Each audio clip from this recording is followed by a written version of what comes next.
Hey guys, welcome to chemistry simplified channel. So next chapter जो हमने discuss किया था 11th चैप्टर हम करेंगे, जिसका नाम है nucleophilic substitution at carbonyl with loss of carbonyl oxygen. अब ये इसका हम पूरा मीनिंग समझेंगे चैप्टर का नाम का, पर उसके साथ मैं आपको 6th और 10th चैप्टर में जो हमने पढ़ा उसको मैं आपको कॉन्ट्रास्ट में दिखा देती हूँ, जो इन लोग ने यहाँ दिखाया है, तो आपको एक अच्छा आइडिया आ जाएगा।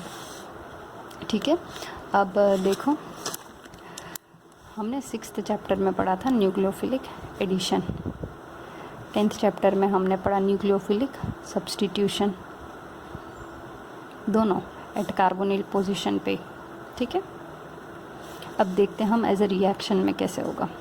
ये हमारा कार्बोनिल है, एक्स और वाई के सब्स्टिट्यूएंट्स है। ठीक है, हमने ऐड किया न्यूक्लियोफाइल, इससे क्या होगा, हमारा न्यूक्लियोफाइल ऐड होगा, हमारे एक्स और वाई सब्स्टिट्यूएंट्स जैसे कि वैसे रहेंगे, हमारा कार्बोनिल ग्रुप OH में कन्वर्ट हो गया। ये कौन सा रिएक्शन है, कार्बोनिल में न्यूक्लियोफाइल ऐड हुआ, तो ये क्या है, nucleophile addition at carbonyl compound. ठीक है, अब नेक्स्ट देखो,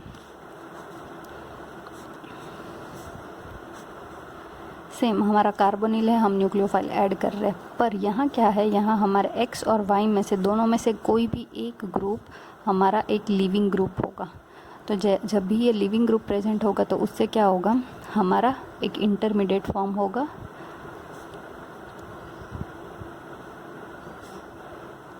ठीक है, अब ये इंटरमीडिएट में क्या होगा, ये जो लिविंग ग्रुप है वो ज़्यादा अच्छा लीव करने की उसके पास एबिलिटी होती है, इसलिए वो क्या करेगा, वो लीव कर देगा। तो इससे हमारा जो प्रोडक्ट है वो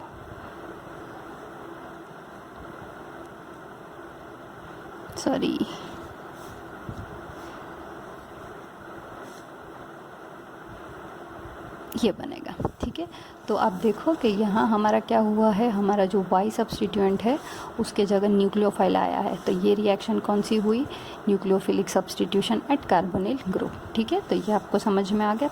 अब हम ये हमारा नेक्स्ट चैप्टर है 11th चैप्टर, उसमें हम क्या करने वाले, तो उसमें हम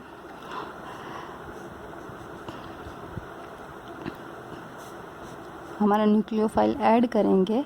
तो अब क्या होने वाला है, ये चैप्टर में हमारा न्यूक्लियोफाइल सब्स्टिट्यूट होने वाला है, पर ये जो हमारा ऑक्सीजन एटम था ये हमारा लीव करने वाला है।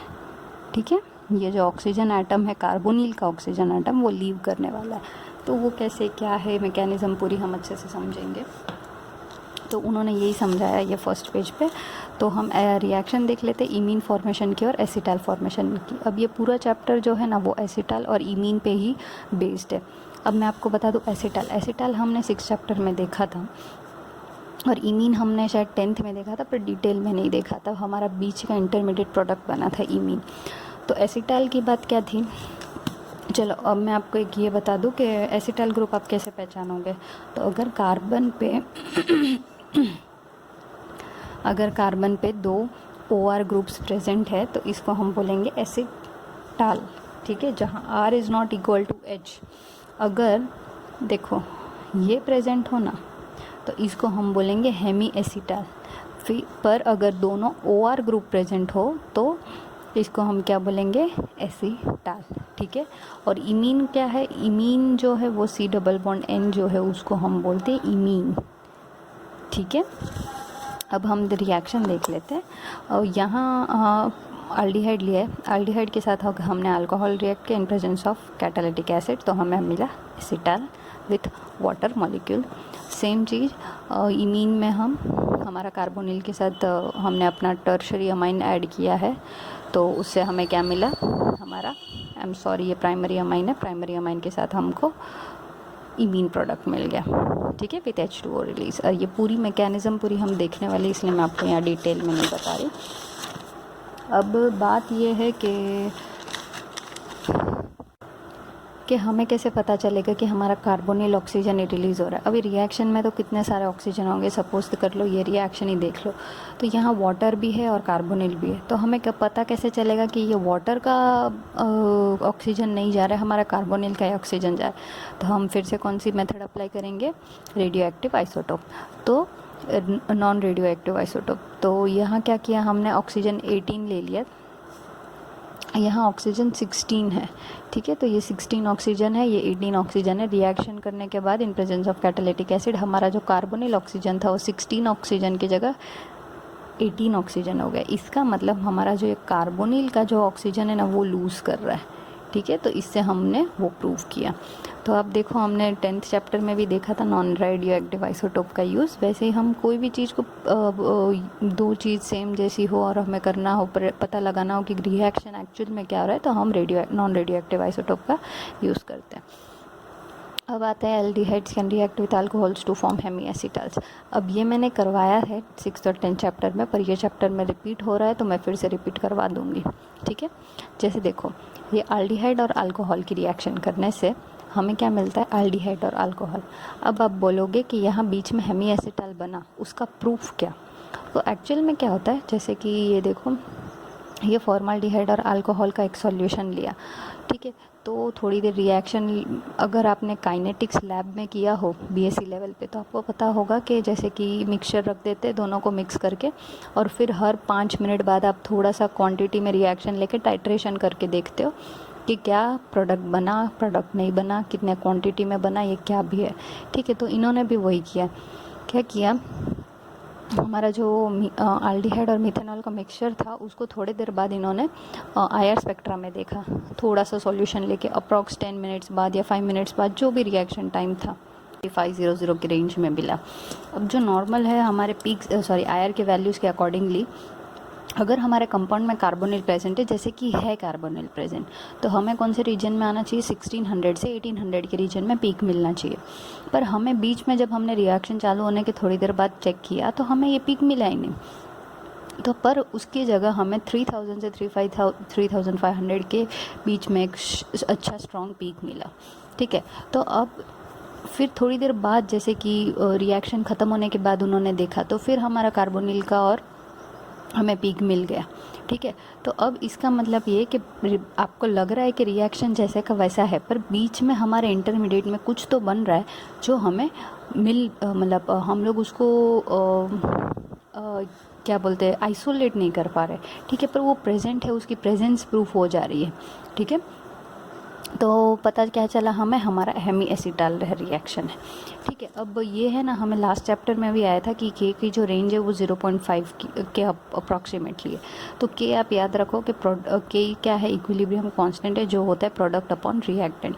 प्रोडक्ट अपॉन रिएक्टेंट मतलब जितना आपका प्रोडक्ट है उतना आपका रिएक्टेंट हो, तो वैल्यू आ जाएगी अप्रॉक्सीमेटली 1।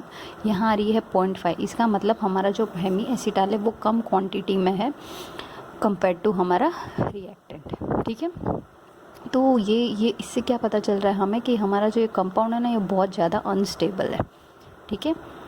यहाँ भी देख लो, hemi acetal keeps decomposing to maintain the equilibrium constant, that is why we can never isolate such hemi acetals in pure form, ठीक है। तो अब हमारा हेमी एसिटाल ये हो गया, ओके। तो एसिड और base catalysis increase the rate of equilibration of hemi acetals and their aldehyde and alcohol parents. अच्छा, अब ये है ना, हमने 6th में रिएक्शन देखी थी दोनों को, पर हमने बता दिया था कि वो डिटेल में आगे आने वाला है, तो तभी हमने ये किया नहीं था ठीक से। तो देखो, जब एसिड और बेस के साथ आप हमारा कार्बोनिल के साथ अल्कोहल रिएक्ट करते हो, तो जो कैटालिस्ट फॉर्म में हम एसिड कैटालिस्ट यूज़ करें या तो बेस कैटालिस्ट यूज़ करें, दोनों यूज़ करने से हमारा जो हेमी एसिटाल है वो अच्छे से फॉर्म हो जा रहा है, ठीक है। अब हम दोनों की मैकेनिज़्म देख लेते, फिर उसका एक माइनर डिफरेंस है तो वो क्या है हम देख लेते हैं। अब देखो, ये सेम रिएक्शंस जो हमने अभी तक की वही होगी। एसिड कैटालिस्ट हेमी एसिटाल में क्या होगा, हमारा जो ये एसिड है वो सबसे पहले हमारा जो कार्बोनिल ग्रुप है उसको प्रोटोनेट करेगा। प्रोटोनेट करने के बाद क्या होगा, हमारा न्यूक्लियोफाइल अटैक करेगा। न्यूक्लियोफाइल अटैक होने से देख लो, न्यूक्लियोफाइल अटैक हो जाने के बाद ये H है ये चला जाएगा और ये हो गया हमारा हेमी एसिटाल प्रोडक्ट, ठीक है। अब देखो, एसिड ऐड करने से क्या हुआ, एसिड ऐड किया हमने तो उससे, चलो अगर एसिड के बिना रिएक्शन सोचो, तो एसिड के बिना रिएक्शन क्या होगा, ये जो प्रोटोनेशन नहीं हो पाएगा। प्रोटोनेशन नहीं हो पाएगा तो क्या होगा, हमारा सीधा न्यूक्लियोफाइल को इस पे अटैक करना पड़ेगा। अब न्यूक्लियोफाइल इस पे कब अटैक करेगा, जब ये बहुत ज़्यादा पॉजिटिव हो जाए और ये बहुत ज़्यादा नेगेटिव हो, तो पॉसिबिलिटी है। अब दोनों में से किसी एक को तो अपना चार्ज स्ट्रॉन्ग करना पड़ेगा। जैसे कि मैग्नेट ले लो आप, तो आप जब दो मैग्नेट है आपके पास, तो जब तक आप वो दोनों मैग्नेट को, अगर दोनों वीक मैग्नेट्स हो तो वो इतना ज़्यादा अट्रैक्शन नहीं दिखाएगा, पर दोनों में से एक भी स्ट्रॉन्ग मैग्नेट हो तो वो कितना अच्छे से अट्रैक्ट हो जाएगा। तो वही चीज़ है यहाँ, आप या तो कार्बन को बहुत ज़्यादा पॉजिटिव बनाओ या तो आप अपने न्यूक्लियोफाइल को बहुत ज़्यादा नेगेटिव बनाओ, ये दो ही पॉसिबिलिटी है। तो यहाँ हम एसिड कैटालिसिस से क्या कर रहे हैं, हमारा जो कार्बोनिल है उसको हम ज़्यादा पॉजिटिव बना रहे। तो इसको क्या बोलते हैं केमिस्ट्री के टर्म्स में, कि हम उसको ज़्यादा इलेक्ट्रोफिलिक बना रहे। इलेक्ट्रोफिलिक बना रहे मतलब क्या होता है, हम ज़्यादा उसको पॉजिटिव बना रहे। तो जैसे ही हम एक को पॉजिटिव बनाएंगे तो हमारा जो न्यूक्लियोफाइल वो डायरेक्ट अटैक कर देगा, हमें मिल गया हमारा एसिटाइल। अब जब हम बेस ऐड करते हैं तो बेस से क्या होता है, बेस से देखो ये हमारा न्यूक्लियोफाइल था अल्कोहल, तो बेस ने क्या किया, बेस क्या करेगा, हाइड्रोजन एक्सेप्ट कर लेता है। तो उसने हाइड्रोजन ले लिया और ये जो है हमारा मिथेनॉल, उसको उसने और ज़्यादा न्यूक्लियोफिलिक बना दिया, मतलब और ज़्यादा नेगेटिव बना दिया। तो नेगेटिव को केमिस्ट्री टर्म्स में न्यूक्लियोफिलिक बोलेंगे। इसलिए ये एक, चलो ये हमने बहुत ज़्यादा पॉजिटिव नहीं बनाया, पर दोनों में से एक को भी अगर हम बहुत अच्छा ग्रुप बना दे तो ये अटैक आसानी से करेगा। तो यहाँ हमने इसको ज़्यादा न्यूक्लियोफिलिक बना दिया, अटैक हो गया, हमें हमारा हेमी एसिटाइल मिल गया।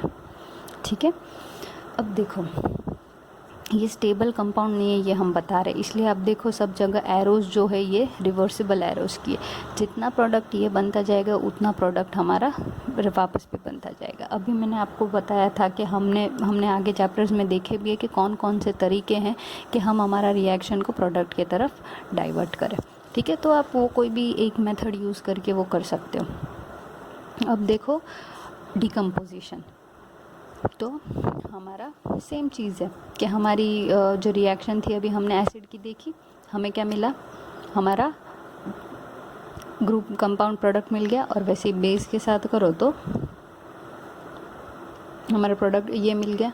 अब देखो ये इन्होंने हेमी एसिटाइल जो एसिड के थ्रू मिली है और हेमी एसिटाइल जो बेस के थ्रू मिली है, इसको उन्होंने रिवर्स रिएक्शन करके हमें दिखाया है। अब हेमी एसिटाइल में देख लो, ये जो हेमी एसिटाइल बना हमारा बेस के थ्रू, तो हमें हमारा कंपाउंड वापस क्या मिल जाएगा, अल्कोहल और हमारा बेस। पर बेस में हम बेस के साथ हमें क्या मिलेगा, ये नेगेटिव ग्रुप मिलेगा। ठीक है, तो ये सिर्फ जो हमने सीधी रिएक्शन की, ये दोनों उसकी रिवर्स रिएक्शंस है। ठीक है, अब समराइजेशन में मतलब क्या पता है आपको, जो अभी तक हमने पढ़ा ना उसको एक छोटे से फॉर्म में लिख के दे दो। तो देखो इतना हमने पढ़ा, आपको लगा होगा कि कितने सारे रिएक्शंस पढ़े, तो सबको अगर हम कंबाइन करें तो सिर्फ एक ही रिएक्शन बनता है, वो है कि हमारा कार्बोनिल से हेमी एसिटाइल बनता है, एसिड और बेस दोनों के प्रेजेंस में मिलता है, विथ अल्कोहल मिलता है और रिएक्शन रिवर्सिबल है। ठीक है, तो ये एक इम्पॉर्टेंट चीज़ है, अगर आप ये याद रख लो इसका मतलब आपको ये जो ऊपर की जो सारी चीज़ें थी वो याद रह गई। फ़र्क सिर्फ इतना है, आपको मैकेनिज़्म मालूम होना चाहिए। मैकेनिज़्म में आपको जानने की सिर्फ इतनी ज़रूरत है कि जो एसिड है ना वो अपना हाइड्रोजन दे देगा किसी को, और जो बेस है ना वो किसी के पास से हाइड्रोजन ले लेगा। तो आप वैसे करो ना, तो आप हल्का हल्का मैकेनिज़्म की शुरुआत कर ही सकते हो अपने तरीके से। ठीक है, तो कभी भी अगर आप रिएक्शन देखो तो उसकी मैकेनिज़्म खुद से बनाने की ट्राई करो। अब आता है एसिटाइल्स आर फॉर्म फ्रॉम एल्डिहाइड्स और ketones plus alcohol in the presence of acid. अब देखो ये चीज़ याद रखो, जो हेमी एसिटाइल है ना वो एसिड और बेस दोनों के प्रेजेंस में बन जाता है, पर जो हमारा एसिटाइल है ना वो सिर्फ उसके एसिड के प्रेजेंस में बनता है। ठीक है, वो बेस के प्रेजेंस में क्यों नहीं बनता वो हम सब देखेंगे आगे। पर ये चीज़ याद रखो एक, कि हमारा जो हेमी एसिटाइल है ना, देखो कार्बोनिल के साथ हम अल्कोहल ऐड करें तो हम एसिड से ऐड करें या तो बेस रिएक्शन करें, ठीक है, दोनों में से कोई भी रिएक्शन करें हमें हमारा हेमी एसिटाइल मिल जाएगा। पर हेमी एसिटाइल से अगर हम एसिड के साथ रिएक्शन करें और बेस के साथ करें तो हमारा एसिड के साथ हमें मिल जाएगा प्रोडक्ट एसिटाइल, और बेस के साथ हमें प्रोडक्ट नहीं मिलेगा। ठीक है, तो वो क्या मिलेगा और क्यों नहीं मिलेगा वो सब हम डिटेल में देखेंगे। पर ये जो एक छोटी सी चीज़ है ये आपको याद रखनी है कि कार्बोनिल और अल्कोहल दोनों के प्रेजेंस में हेमी एसिटाइल दे देगा, और हेमी एसिटाइल सिर्फ एसिड के प्रेजेंस में एसिटाइल देगा। ठीक है, ये याद रखिए।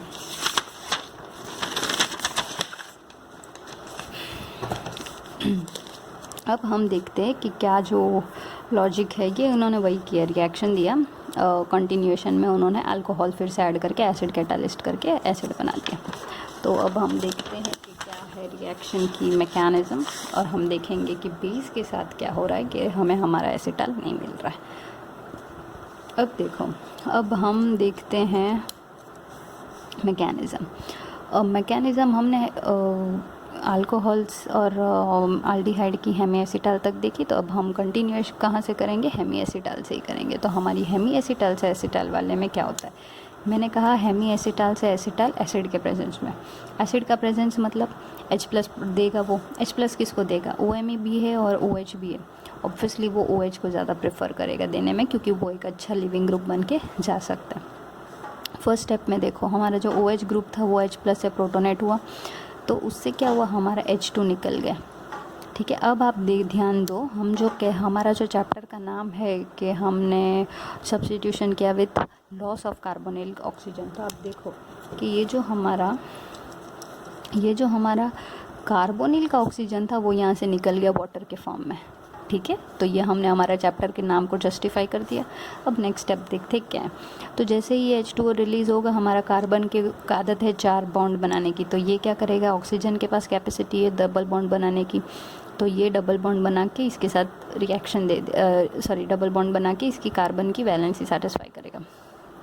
फिर हमारा अल्कोहल फिर से रिएक्ट करेगा। अल्कोहल फिर से रिएक्ट करने से क्या होगा, ये अल्कोहल रिएक्ट हुआ, इसका H चला जाएगा, तो अब हमारा देखो OMe और H+ मिल गया सब हमें वापस जैसा का वैसा। फिर से देख लो, सबसे पहले हमारा H हमारे OH को प्रोटोनेट करके H2O बनाएगा, वो अच्छा लिविंग ग्रुप है, वो निकल जाएगा। फिर हमारा न्यूक्लियोफाइल फिर से अटैक करेगा और हमें OMe तो इससे 2 चीज़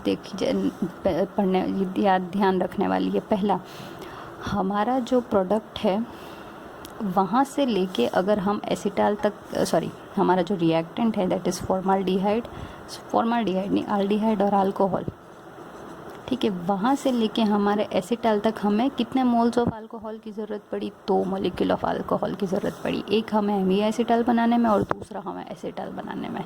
ठीक है, तो ये याद रखो कि 2 मॉलिक्यूल ऑफ अल्कोहल चाहिए फर्स्ट प्रोडक्ट से लास्ट प्रोडक्ट बनने के लिए।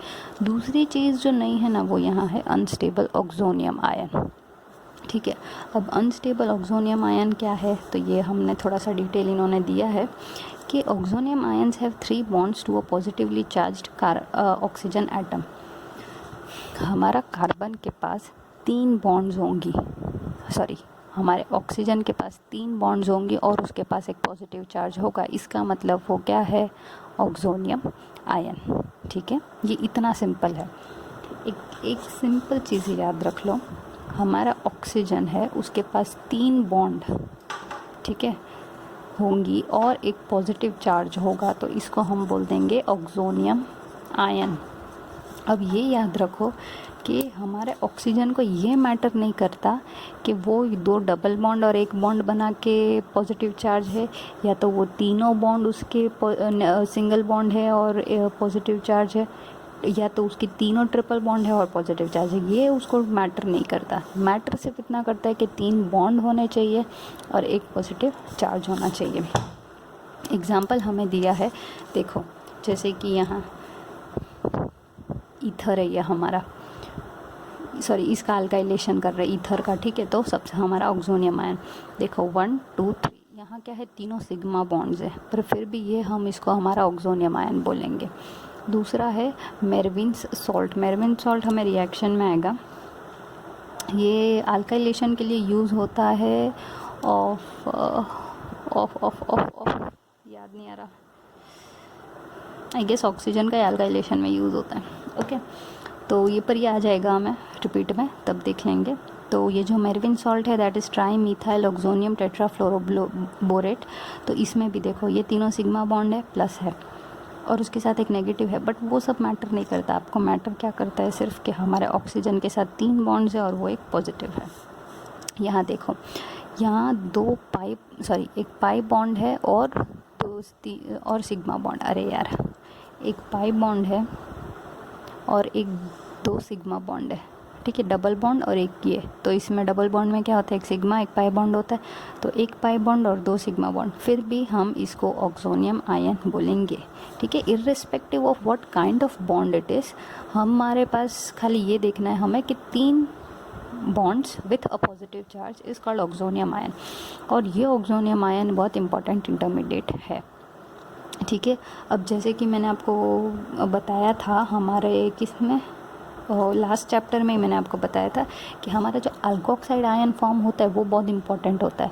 आप वो स्किप नहीं कर सकते हो कि इसमें अल्कोक्साइड आयन होने के बाद हमारा ग्रुप दिखने में भले ऐसा लगे कि लिविंग ग्रुप जा रहा है और न्यूक्लियोफाइल आ रहा है, पर मेन चीज़ इंपॉर्टेंट होता है वो कौन से इंटरमीडिएट के थ्रू जा रहा है। तो वैसे ही इसलिए ये ऑक्सोनियम आयन यहाँ बहुत इंपॉर्टेंट रोल है प्ले करता है। नेक्स्ट हम देख जाते हैं कि हाँ, हम ये देख लेते हैं कि वो बेस से क्यों नहीं होता, ठीक है। अब ये रिएक्शन दी तो नहीं है बुक में, पर मुझे पता है इसलिए मैं आपको बता देती हूँ, ठीक है। अब बेस के साथ क्या होगा रिएक्शन आप देख लो। अच्छा, मैं लिख लेती हूँ पहले। हम यहीं से स्टार्ट करेंगे हेमी एसिटाल से। तो हेमी एसिटाल में एसिड हो तो H+ इसको रिएक्ट करके देता है, ओके। तो अगर बेस हो तो क्या होगा, तो बेस जो है वो क्या करेगा, हाइड्रोजन लेने की आदत है तो वो OH का हाइड्रोजन ले लेगा। तो जैसे ही वो OH का हाइड्रोजन ले लेगा क्या हो जाएगा, ये BH हो जाएगा, ये B- होता है तो BH बन जाएगा वो बेस, और हमारा जो O था वो O- हो जाएगा, अल्कोक्साइड आयन बन गया। अब देखो यहाँ एक OMe है, वो अच्छा लिविंग ग्रुप प्रेजेंट है, तो इससे क्या होगा, ये OMe निकल जाएगा और ये जो O- है अल्कोक्साइड ये हमारा कार्बोनिल कंपाउंड बन जाएगा। तो यहाँ क्या हुआ, nucleophilic substitution reaction take place हो गया, ठीक है, विथ का ऑक्सीजन, कार्बोनिल ऑक्सीजन। जबकि हमारा चैप्टर किस बारे में, nucleophilic substitution with the loss of oxygen atom, पर यहाँ हमारा ऑक्सीजन आइटम हमें वापस मिल ही जा रहा है, ठीक है। और ये जो बेस है इसके पास हाइड्रोजन है तो ये इसके पास से लेके मिथेनॉल बन जाएगा। तो देखो हमारे हेमी एसिटाल से हमने बेस के साथ रिएक्शन किया तो हमें क्या मिला, हमें मिला हमारा अल्डिहाइड और अल्कोहल रिटर्न में मिल गया, ठीक है। तो इसलिए ये जो बेस है ना ये एसिटाल फॉर्म नहीं करेगा। एसिटाल कौन फॉर्म करेगा, सिर्फ हमारा एसिड, ठीक है, हमारा सिर्फ एसिड जो है वो हमें एसिटाल फॉर्मेशन देगा। अब देखो ये जो पूरी एक्सप्लेनेशन थी इन्होंने एक छोटे से अच्छे से रिएक्शन में लिख के हमें समझा दिया है, ठीक है। कीटोन है, कीटोन के साथ अल्कोहल रिएक्ट किया। अभी तक हम एल्डिहाइड देख रहे थे, कीटोन के साथ भी सेम मैकेनिज्म होती है। कीटोन एल्डिहाइड के साथ रिएक्ट कर दिया, एसिड और बेस के साथ, एसिड और बेस के साथ दोनों हेमी एसिटाल देगा। पर जब हमें ऐसी हेमी एसिटाल से एसिटाल चाहिए तो सिर्फ एसिड के प्रेजेंस में हमें मिलेगा, ठीक है। अब हम देखते हैं नेक्स्ट क्या, ओके सेम चीज़ इन्होंने फिर से एक्सप्लेन की है। हाँ अच्छा, इन्होंने है ना यहाँ एक वर्क दिया है, अगर आप देखो आप करो तो बहुत अच्छी बात है, आप ही की प्रैक्टिस होगी, ना करो तो मैं आपको फोर्स नहीं कर सकती हूँ। ये कोई हमारा लाइव क्लास नहीं है जहाँ मैं आपका वर्क देख सकूँ। तो इन्होंने क्या बोला है, यहाँ इन्होंने बोला है कि ये जो रिएक्शन है ना इसकी आप मैकेनिज़्म अपनी बुक में खुद से लिख के दिखाएं नहीं, कोशिश करें, खुद को दिखाएं। अभी आप मुझे तो नहीं दिखा सकते, तो खुद को दिखाएं आप कि यहाँ से कीटोन से लेके एसिटाल की पूरी मैकेनिज़्म क्या है, ठीक है। अब मैंने आपको एल्डिहाइड से लेके एसिटाल की पूरी मैकेनिज़्म समझाई, तो अभी आप कीटोन से लेके एसिटाल की पूरी मैकेनिज़्म लिखने की बिना देख के ट्राई करो। आसान है, पर आप कम से कम पेन उठा के ट्राई करोगे तो वो आपको एक स्टेप आगे ले जाएगा दूसरों से, ठीक है। अब मैं ये एक्सपेक्ट करती हूँ कि आप लोग ने ट्राई किया होगा, ट्राई करने के बाद इसे कंटिन्यू करिए, ठीक है। तो हमने क्या देखा, कीटोन के साथ हमारा जब एसिड का प्रोटोन रिएक्ट करेगा तो क्या होगा, प्रोटोनेशन होगा, हमारा ये OH आया, यहाँ ऑक्सोनियम आयन बना, देखो 1 2 और ये हाइड्रोजन के साथ 3 bonds with a positive charge is an oxonium ion.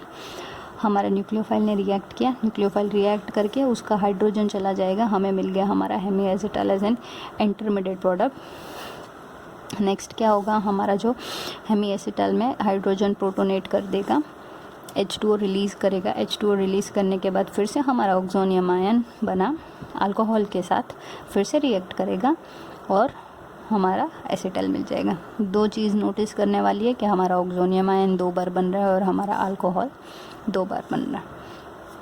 अच्छा, अब इन्होंने एक बात बोली है कि रिमेंबर द ऑक्सोनियम आयन, तो इनका भी ऐसा कहना है कि जब भी आपने रिएक्शन अगर बिना देख के मैकेनिज़्म लिखी हो तो ये जो ऑक्सोनियम आयन है ना, ये भूलने के चांसेस ज़्यादा रहते हैं, क्योंकि हम पहली बार इसे प्रैक्टिस में कर रहे हैं।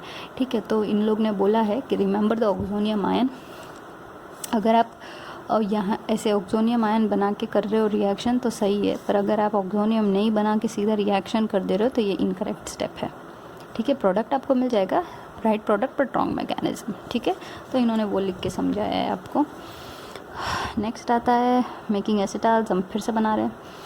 तो ये हमारा अभी तक हमने किससे के साथ रिएक्शन किया, एल्डिहाइड के साथ किया, और अब ये लास्ट वाला हमने कीटोन के साथ किया। अब हम ये हमारा कार्बोक्सिलिक एसिड के साथ रिएक्शन करेंगे। अच्छा, मैं आपको ये बता दूँ कि ये जो रिएक्शन है ना, अगर ये हमारा हमारा जो एल्डिहाइड और अल्कोहल है ना, ये अलग अलग है। अगर दोनों ग्रुप एक में ही प्रेजेंट होना तो हमें साइक्लिक प्रोडक्ट मिलता है, जो हमने आगे देख लिया था। ठीक है, चैप्टर्स में भी देख लिया था और फर्स्ट पेज में भी हमने साइक्लिक एसिटाल देखा था, सिंपल एसिटाल नहीं देखा था। तो डिफरेंस क्या होता है कि अगर एल्डिहाइड और अल्कोहल दोनों एक ही ग्रुप में प्रेजेंट, एक ही कंपाउंड में प्रेजेंट होना तो आपको एसिटाल मिलेगा, और अगर दोनों अलग अलग में प्रेजेंट हो तो आपको वही मिलेगा जो मिलना चाहिए, असाइक्लिक। ठीक है, acyclic. Okay, so the next thing is acid के साथ आपने रिएक्शन किया, अल्कोहल को एस्टर मिला, और अगर आप एल्डिहाइड के साथ 2 मॉलिक्यूल्स ऑफ अल्कोहल रिएक्ट करें तो आपको मिलेगा एसिटाल। अच्छा, ये एक वाटर की बात है। देखो, हमने लास्ट चैप्टर में पढ़ा था कि हम वाटर को कैसे डिस्टिल करते हैं। तो वाटर को कैसे निकालते हैं हमारे रिएक्शन से। तो जैसे रिएक्शन फॉरवर्ड डायरेक्शन में प्रोसीड करे तो ये जो एक मेथड था डिस्टिलेशन, आगे फिर हमने वहाँ ड्राइंग एजेंट भी यूज़ किया था P2O5, जो वाटर को ये कर देता है। या तो हम एसिड भी यूज़ कर सकते हैं एज ए स्कैवेंजर। और यहाँ एक और मेथड है कि you can use molecular sieves, that is zeolite, to remove water. अब मेथड तो मुझे इतना अच्छे से पता नहीं है, ना इन्होंने दिया है, पर मैं आपको बता दूँ कि जियोलाइट से भी वाटर रिमूव हो सकता है। ठीक है, so the next is okay. अब ये जो है ना, ये एक रिएक्शन है जो इन्होंने यहाँ दिया है। आप कोशिश करो ना तो इसकी मैकेनिज़्म खुद से कर सकते हो। ठीक है, अब इन्होंने दी है या नहीं दी है, अच्छा इन्होंने दी नहीं है, पर इसकी मैकेनिज़्म है एकदम इजी, पर आप कोशिश करो तो आपको आएगी। मेन दो ही चीज़ें याद रखनी है। पहला, 2 मॉलिक्यूल्स ऑफ अल्कोहल चाहिए हमारा ये प्रोडक्ट बनने के लिए, और दूसरा 2 बार ऑक्सोनियम आयन का प्रेजेंस होगा। ठीक है, अब एल्डिहाइड के साथ अल्कोहल रिएक्ट करके हमारा देखो यहाँ एसिड कैटालिस्ट यूज़ हुआ है TSOH, that is toluene sulphonic acid. इसका डिटेल हम थोड़ा देखते हैं पीछे, और हमारा ये प्रोडक्ट मिल गया। अच्छा, इसकी मैकेनिज़्म आप खुद से ट्राई करो, आपको नहीं होती है तो अगर आप मुझे बताओगे तो मैं आपको करवा दूँगी, या तो मैं कहीं पोस्ट कर दूँगी। Okay, so next is paratoluene sulphonic acid. अब मैंने आपको पहले भी बताया था, अगर आप एकदम 12th से या BSc फर्स्ट ईयर में हो ना, तो आपने एसिड मतलब आपको HCl एसिड है, एसिटिक एसिड है, H2SO4 एसिड है, NO3 एसिड है, तो वो सारी चीज़ें आपको पता होगी। पर ये पैराटोल्यूइन सल्फोनिक एसिड, ये एक एसिड है, ये आपको नहीं पता होगी। तो ये जो चीज़ थी वो मैंने आपको लास्ट चैप्टर में भी बोला था कि ये प्रैक्टिस से आएगी। आप जितना प्रैक्टिस करते रहो, जितने चीज़ें से नए मिलते रहो, उसके बारे में पढ़ते रहो, तो उतना आपको नॉलेज बढ़ेगा। आप क्रैम नहीं कर सकते ये सारी चीज़ें। ठीक है, तो ये जो पैराटोल्यूइन सल्फोनिक एसिड है, ये कैटालाइजेशन में हेल्प करता है। स्टेबल सॉलिड कंपाउंड है, पर ये एक स्ट्रॉन्गर एसिड है। It is as strong as sulphuric acid. ठीक है, widely available and cheap because it is produce as an by product in the synthesis of saccharin. हम लोग वो 21st चैप्टर में देखेंगे, सिंथेसिस ऑफ सैचरीन। ठीक है, तो अब नेक्स्ट, हाँ ओके, सो मैंने आपको बताया था क्लेडेन में रिएक्शन, फ़ायदा ये है कि रिएक्शंस आपके पास ज़्यादा होती है तो आप खुद से प्रैक्टिस कर सकते हो। अब देखो, ये जो रिएक्शन है ये एल्डिहाइड और अल्कोहल की है। आप कोशिश करो कि सिर्फ ये 2 चीज़ के साथ आप प्रोडक्ट बना सको। ठीक है, सेम चीज़ आप यहाँ भी करो। ये कीटोन है, ये एल्डिहाइड के साथ था, ये कीटोन के साथ अल्कोहल रिएक्शन है। आप ट्राई करो कि आपका प्रोडक्ट क्या बनता है। ठीक है, acetals hydrolyse only in presence of acid. अब देखो, हमारी बात हुई थी कि एसिटाल्स जो है वो बनते ही हमारे एसिड में है। ठीक है, तो जो एसिटाल का फॉर्मेशन है ना वो बेस में नहीं हो पाएगा, हाइड्रोलिसिस, सॉरी, एसिटाल का जो हाइड्रोलिसिस है वो बेस में पॉसिबल नहीं, it's only possible in acid. So what will you get, जो चीज़ें हमने यूज़ की ना सेम उतनी ही चीज़ें वापस मिल जाएगी। हमने यूज़ किया था एक एल्डिहाइड और 2 मॉलिक्यूल ऑफ अल्कोहल, तो हमें वही चीज़ें मिल गई हाइड्रोलिसिस पे। ठीक है, अगर वाटर साथ में हो ना तो उसको एक्वस एसिड बोलते हैं। ठीक है, ये है ना हमें प्रोटेक्टिंग ग्रुप के तरीके से यूज़ होगा। अगर आपको पता है कि नहीं पता है मुझे नहीं मालूम। हम क्या करते हैं, ओके, प्रोटेक्टिंग ग्रुप है अलग चैप्टर, तो मैं तभी करवा दूँगी, और एसिटाल्स भी उसमें है। ठीक है, तो अब उसमें डिटेल में नहीं जाना हमें। अब हम देखते सेम रिएक्शन एसिड के साथ उन्होंने हाइड्रोलिसिस किया, हमें मिल गया हमारा एल्डिहाइड और 2 मॉलिक्यूल्स ऑफ अल्कोहल। ठीक है, अब नेक्स्ट है acetal hydrolysis can be, sorry, acetals can be hydrolysed in acid but are stable to base. ठीक है, ये याद रखो आप। नेक्स्ट है cyclic acetals are more stable than acyclic acetals. ये मैंने आपको 6 चैप्टर में बता दिया था। अच्छा, मैं बार बार रेफरेंस इसलिए दे रही हूँ कि आपने अगर वो चैप्टर नहीं किया हो ना तो आपको फिर से वो रिवाइज़ हो जाए, सॉरी, अगर आपने किया हो तो आपको फिर से रिवाइज़ हो जाए। ठीक है, बार बार ये वो चैप्टर में है, मैंने पिछले में करवाया, ये सब बोलने का बस यही रीज़न है। ठीक है, so cyclic acetals are more stable than acyclic acetals. अब देखो, यहाँ एक इतना सा ये इतना कंपाउंड है, अगर आप बहुत प्रैक्टिस की हो ना तो आपको एग्जैक्टली आइडिया लगेगा कि इसमें कितने एसिटाल्स हैं, वरना आपको नहीं मालूम पड़ेगा। ठीक है, अब देखा जाए, ये है, अभी तक हम जो करते आ रहे थे ना वो ये एसिटाल था, कि मैंने बोला था कार्बन के ऊपर 2 ऑक्सीजन OR ग्रुप हो तो इसको बोलेंगे एसिटाल, तो this is an ordinary acetal. ठीक है, अब देखते हैं हम दूसरे एसिटाल्स कौन से। अच्छा, मैंने अब ये भी बताया था आपको कि अच्छा, ये रूल तो ये भी फॉलो कर रहा है, कार्बन के ऊपर 2 ऑक्सीजन ग्रुप है और जो 2 है वो R ग्रुप है। ठीक है, अब पर ये चीज़ डिफरेंस ये है कि ये जो है साइक्लिक है।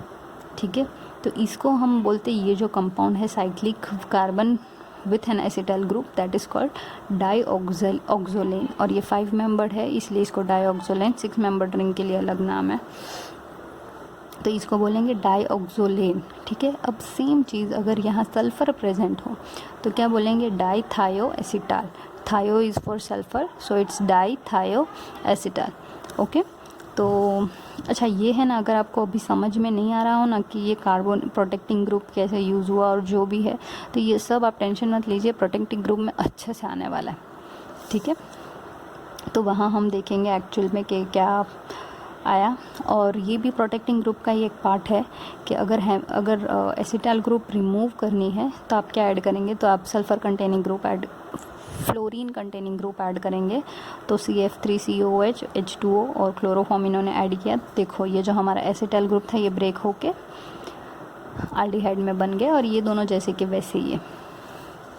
ठीक है, मैं फिर से बता रही हूँ, आप है ना, अगर आपको ये ना समझ में आ रहा है तो आप टेंशन मत लीजिए, प्रोटेक्टिंग ग्रुप्स का एक चैप्टर है जिसमें ये बहुत अच्छे से दिया है। ठीक है, और अगर मैं आपको वो यहाँ लेके आऊँ ना वो चैप्टर को, तो फिर ये चैप्टर अधूरा रह जाएगा, इसलिए मैं कह रही हूँ कि आप टेंशन मत लेना कि आपको ये नहीं समझ में आया। चलो, इन्होंने दे दिया है तो हम थोड़ा बहुत देख ही लेंगे कि रिएक्शन कैसे हुआ है। यहाँ हमारा कीटोन ग्रुप प्रेजेंट है, यहाँ हमारा अल्कोहल है, और प्रोडक्ट हमें साइक्लिक मिल रहा है। अब आप बोलोगे, अब तक तो मैं कह रही थी कि जब एल्डिहाइड और अल्कोहल दोनों एक ही का ग्रुप कंपाउंड में प्रेजेंट हो तो ही हमें साइक्लिक कंपाउंड मिलेगा। तो यहाँ तो हमारा कार्बोनिल ग्रुप और अल्कोहल अलग अलग है, फिर भी हमें साइक्लिक कैसे मिला, तब हम देखेंगे। ये एक्चुअली में ये बीच में मिल जाते हैं, इसलिए हमें ऐसा होता है। देखो, एसिड कैटालिस्ट के साथ रिएक्शन, फर्स्ट स्टेप प्रोटोनेशन।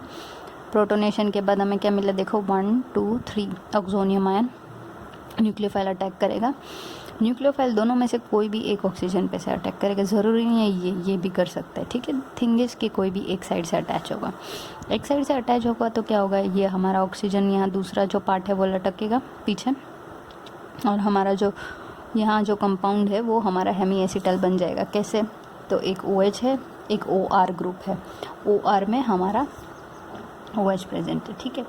तो अब देखो, अब हमारा हेमी एसिटल बन गया। हेमी एसिटल बनने के बाद द नेक्स्ट स्टेप इज़, ये जो हाइड्रोजन है वो H2O यहाँ डालेगा, सॉरी हाइड्रोजन है वो यहाँ अटैक करेगा H, और हमारा H2O यहाँ से रिलीज़ होगा। जैसे ही रिलीज़ होगा, ये जो ऑक्सीजन है ये डबल बॉन्ड बनाएगा कार्बोनिल, इसने बनाया ऑक्सोनियम आयन। अब देखो, अब हमारे अभी तक के रिएक्शन में क्या हो रहा था, ये स्टेप आ रहा था, यहाँ से हमारा जो दूसरा मॉलिक्यूल ऑफ, हम बोल रहे थे ना 2 मॉलिक्यूल ऑफ अल्कोहल, एक यहाँ यूज़ हुआ, दूसरा मॉलिक्यूल यहाँ यूज़ होता है। तो अब ये जो ऑक्सीजन है वो इतना नज़दीक होता है ये इलेक्ट्रोफिलिक कार्बन के पास, कि क्या होता है, हमारा जो दूसरा molecule of oxygen alcohol react करे ना, उससे पहले ही ये ऑक्सीजन यहाँ अटैक कर देता है। तो उससे क्या होता है, हमारा कंपाउंड साइक्लिक बन गया। देखो, ये ऑक्सीजन यहाँ था, ये ऑक्सीजन यहाँ अटैक हुआ, ये हमारा साइक्लिक कंपाउंड बन गया। इसको हम बोलते हैं डाईऑक्सोलेन, ठीक है। तो डिफरेंस सिर्फ ये लास्ट 2 स्टेप में हुआ। क्या डिफरेंस हुआ कि ये जो हमारा दूसरा दूसरा molecule of oxygen alcohol attack करने जाता है, उससे पहले ही क्या हो जाता है, हमारा ये जो अल्कोहल है वो ऑलरेडी प्रेजेंट है। चाहिए तो इसका अल्कोहल ही, या अभी ये चाहिए या तो ये चाहिए। अब ये जो है ये थोड़ा दूर होगा कहीं, तो सॉल्यूशन में से इसको लेना पड़ेगा, जबकि ये है एकदम नज़दीक है इसके पास। तो ये दूसरा मॉलिक्यूल ऑफ अल्कोहल लेने की जगह से डायरेक्टली ये ऑक्सीजन यहाँ से अटैच होकर हमको एसिटाल मिल जाएगा, ठीक है। आपको समझ में आया? अब नेक्स्ट हम देखेंगे डीन स्टार्क हेड। अब ये जो है ना, ये खाली एक मेथड है कि आप 2 सॉल्यूशन को कैसे अलग कर सको। जैसे कि हम बोलते कि ये जो भी अनस्टेबल कंपाउंड फॉर्म हो रहा है ना, कभी भी जब स्टेबिलिटी कम हो ना प्रोडक्ट की, तो हमें है ना कोई चीज़ ड्राइविंग फोर्स ऐड करना ही पड़ता है। या तो हमारा रिएक्टेंट को प्रोडक्ट को स्ट्रॉन्ग बनाओ, या तो क्वांटिटी ऑफ रिएक्टेंट और रिएजेंट को बढ़ा दो, कुछ ना कुछ करना पड़ता है हमें, ठीक है। अब यहाँ जो है ना वाटर को निकालने की, अच्छा अब अभी तक हम बोल रहे थे वाटर को डिस्टिलेशन प्रोसेस से निकालने की। तो डिस्टिलेशन प्रोसेस में क्या होता है, आपने अगर लैब में किया हो ना तो बहुत एक अच्छा उसका ये होता है, अरेंजमेंट होता है, पूरा अरेंजमेंट खुद से ही करना होता है। 2 सॉल्यूशन देंगे डिस्टिलेशन में, एक का जो बॉइलिंग पॉइंट है ना वो दूसरे के बॉइलिंग पॉइंट से मिनिमम 30 के डिफरेंस पे होगा। तो जैसे कि देखो, अब हमारा जो सॉल्यूशन है ना यहाँ वाटर, तो वाटर के साथ अगर अल्कोहल हो ना तो वो दोनों के बॉइलिंग पॉइंट एकदम नज़दीक के हैं, तो वो डिस्टिलेशन करने में मुश्किल होगी। तो उस वैसे सर्कमस्टेंसेस में हम क्या करेंगे, तो हम दूसरे मेथड यूज़ करेंगे। अब हमने बताया था कि हमारा जो दूसरा मेथड कौन सा है, हमारा ड्राइंग स्कैवेंजर एसिड को यूज़ करो स्कैवेंजर के तरीके से, या तो अभी हमने पीछे ही देखा जियोलाइट को यूज़ करो। तो हम ये दूसरे तरीके यूज़ कर सकते हैं। डिस्टिलेशन तभी यूज़ होगा जब 2 सॉल्यूशन के बीच में, जैसा कि हमारा प्रोडक्ट का टेम्परेचर और हमारा वाटर का टेम्परेचर दोनों के बीच में ऑलमोस्ट 30 डिग्रीज़ का डिफरेंस होना, तो हमारा डिस्टिलेशन प्रोसेस यूज़ होगा। अब ये जो है एक ये है ना डीन स्टार्क हेड करके अपैरेटस होगा, वो है ना ये मिक्सचर ही सेपरेट करता है। तो जैसे कि देखो, when a toluene and water boils the vapour produced is a constant mixture of toluene and water vapour known as azeotrope. जब वो टोल्यून और वाटर बॉईल करता है तो जो वेपर होता है वो उसमें दोनों प्रेजेंट होता है, टोल्यून के भी और वाटर के भी। तो ये जो मिक्सचर है उसको हम एजियोट्रॉप बोलेंगे। अगर ये मिक्सचर को कंडेंस करें तो ये जो लिक्विड टोल्यून और वाटर है ना, ये दोनों सॉल्यूशन में ना एक बेनिफिट है कि ये दोनों इमिसेबल है। इमिसेबल मतलब दोनों एक दूसरे में सोल्यूबल नहीं है। जैसे कि अगर आप बीकर में टोल्यून और वाटर को डालो ना, तो एक लेयर टोल्यून का बनेगा, एक लेयर वाटर का बनेगा। They are not immiscible. Immiscible मतलब they can not mix with each other. Okay, so 2 layer form होंगे। और ये जो डीन स्टार्क का जो अपैरेटस है ना, उससे क्या होगा, toluene layer can be return to the reaction mixture while the water is removed. ठीक है, और reactions requiring removal of water by distillation are therefore often carried out in refluxing by the Dean Stark head. अब समझे? हम क्या होगा, हमारा toluene जो है ना वो वापस रिएक्शन में यूज़ हो जाएगा और वाटर निकल जाएगा। ठीक है, ये एक और तरीका देखा हमने वाटर को रिमूव करने के। तो अभी तक हमने ऑलमोस्ट 4 to 5 मेथड्स देख लिए water removal of water from the reaction. ठीक है, अब दूसरी चीज़ है मॉडिफाइंग रिएक्टिविटी यूजिंग एसिटल्स। अब देखो ये मैंने बताया ना एज अ प्रोटेक्टिंग ग्रुप हम करेंगे, पर यहाँ एग्जाम्पल दिया तो हमें ये एग्जाम्पल तो सॉल्व करना ही पड़ेगा। ठीक है, अब देखो ये जो प्रोडक्ट है ये बनाना इन्होंने लिखा it is an unstable structure impossible to make. अब बिना आप मेरे रीज़न बताने से पहले आप खुद एक बार सोचो ये प्रोडक्ट क्यों है अनस्टेबल। ठीक है, अब सोचो। अच्छा, मैं अज्यूम करती हूँ आपने सोच लिया होगा। अच्छा, वीडियो पॉज करके सोचना, कंटिन्यूएशन में मत रख दो। ओके, तो अब देखो ये है हमारा फंक्शनल ग्रुप कीटोन और ये है हमारा रिएजेंट रिग्नार्ड रिएजेंट RMgBr। तो अगर आपको याद हो तो रिग्नार्ड रिएजेंट कीटोन के साथ रिएक्ट करके क्या देगा, टर्शरी अल्कोहल। ठीक है, तो इसका मतलब ये जो स्ट्रक्चर है ना ये मेरे को कभी मिलेगा ही नहीं, क्योंकि जैसे ये स्ट्रक्चर बनेगा ऑन द नेक्स्ट मोमेंट ये कीटोन और रिग्नार्ड रिएजेंट रिएक्ट करके टर्शरी अल्कोहल दे देंगे मेरे को एक साइक्लिक स्ट्रक्चर के साथ। पर मेरे को वो साइक्लिक स्ट्रक्चर और टर्शरी अल्कोहल चाहिए ही नहीं, मुझे यही प्रोडक्ट चाहिए। तो क्या करेंगे हम लोग, सबसे पहले हमारा ये जो कार्बोनिल है ना इसको प्रोटेक्ट कर देंगे हम लोग। प्रोटेक्ट करने के बाद देखो हम देख लेते हैं ना कैसे। ठीक है, देखो जैसे कि इन्होंने प्रोटेक्ट कर लिया ये ग्रुप। अब क्या होगा, हमारा जो MgBr है वो ये जो Br है, Br में हम लोग को मैग्नीशियम ऐड करना है, ऐड कर दो आप, जो भी ऐड करना है ये कर दो। अब जो ये है ना ये स्टेबल रिग्नार्ड रिएजेंट हो गया। अब आप बताओगे कीटोन कहाँ गया। ठीक है, अब देखो ये जो फंक्शनल ग्रुप था ना हमारा कीटोन, उसी को हमने एसिटाल में कन्वर्ट कर दिया। ठीक है, इससे क्या होगा कि अब जो ये कीटोन का ग्रुप था और अब जो ये रिग्नार्ड रिएजेंट है ये दोनों रिएक्ट नहीं करेंगे। हमारा कीटोन और हमारा रिग्नार्ड रिएजेंट इतना अच्छे से रिएक्ट कर रहा था कि हमें ये स्ट्रक्चर नहीं मिल रहा था। तो अब हमने क्या किया, हमारा जो कीटोन था उसको हमने कन्वर्ट कर दिया एसिटाल ग्रुप में, और एसिटाल ग्रुप में कन्वर्ट करने के बाद अब रिएक्शन रिग्नार्ड रिएजेंट की और एसिटाल की नहीं होती है। इसलिए अब मेरे को जैसे कि अभी इसके साथ अगर मेरे को कीटोन ऐड करना है तो अभी हम लोग को यहाँ टर्शरी अल्कोहल मिलेगा। फिर अगर मेरे को कीटोन वापस चाहिए तो मेरे को इसके साथ क्या करने का, एसिड हाइड्रोलिसिस करो या एसिटाल ग्रुप ब्रेक होके कीटोन कन्वर्ट हो जाएगा। ठीक है, फिर से रिपीट कर रही हूँ, अगर आपको ये ना समझ में आया हो तो आप टेंशन मत लेना, क्योंकि हम प्रोटेक्टिंग ग्रुप वाले चैप्टर में अच्छे से पूरा चैप्टर में पढ़ेंगे। ठीक है, अब जो एसिटाल है, हम कोई भी चीज़ है ना इसीलिए पढ़ते हैं क्योंकि वो बहुत वाइडली उसका यूज़ हो रहा होता है। जैसे कि आप देखो हम ऑर्गेनिक पढ़ते उसमें हम कार्बन के रिलेटेड पढ़ते, तो आप सोचो इतने सारे एलिमेंट्स 118 एलिमेंट्स होने के बाद भी +4 भी डिस्कवर हो गए थे, तो उतने एलिमेंट्स होने के बाद भी हम क्यों कार्बन ही पढ़ते, क्योंकि हमारे डेली लाइफ में आप जितने प्रोडक्ट्स देखते हो उसमें से कार्बन जो एज अ एलिमेंट है वो सबसे ज़्यादा है। तो आप देखो हम कोई भी चीज़ इसीलिए पढ़ते क्योंकि उसका वाइडली यूज़ हो रहा होगा। हम एसिटाल्स क्यों पढ़ रहे हैं, क्योंकि उसका वाइडली यूज़ हो रहा है। ठीक है, वाइडली से ज़्यादा वो इम्पॉर्टेंट जगह पे यूज़ हो रहा है। जैसे कि देखो हमारे बॉडी में क्या होता है, हमारा जो फूड खाते हैं हम उसको ग्लूकोज में कन्वर्ट होता है, ग्लूकोज में कन्वर्ट होता है तो ग्लूकोज में हेमी एसिटाल ग्रुप प्रेजेंट है, माल्टोज में हेमी एसिटाल ग्रुप प्रेजेंट है, और सेल्यूलोज में भी देखो यहाँ दिखाया नहीं है इन्होंने, पर ये कार्बन के साथ ये ऑक्सीजन और ये ऑक्सीजन एसिटाल ग्रुप प्रेजेंट है क्या नहीं। तो इसलिए हम लोग पढ़ते हैं, जैसे कि हमें बायोकेमिस्ट्री पढ़नी हो तो जो उसमें हम पढ़ते हैं कि हमारे ह्यूमन रिएक्शंस में क्या क्या होता है, तो वो सब पढ़ने के लिए आपको एट दी केमिस्ट्री लेवल ये पता होना चाहिए कि एसिटाल के क्या क्या पॉसिबिलिटीज़ है, क्या क्या रिएक्शंस है, उसका नेचर कैसा है।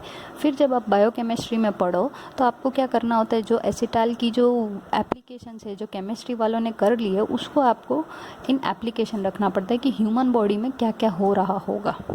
ठीक है, तो नेक्स्ट टॉपिक है amines react with carbonyl compound. यहाँ से इमीन शुरू होगा, वो मैं आपको नेक्स्ट वीडियो में कंटिन्यू कर दूँगी।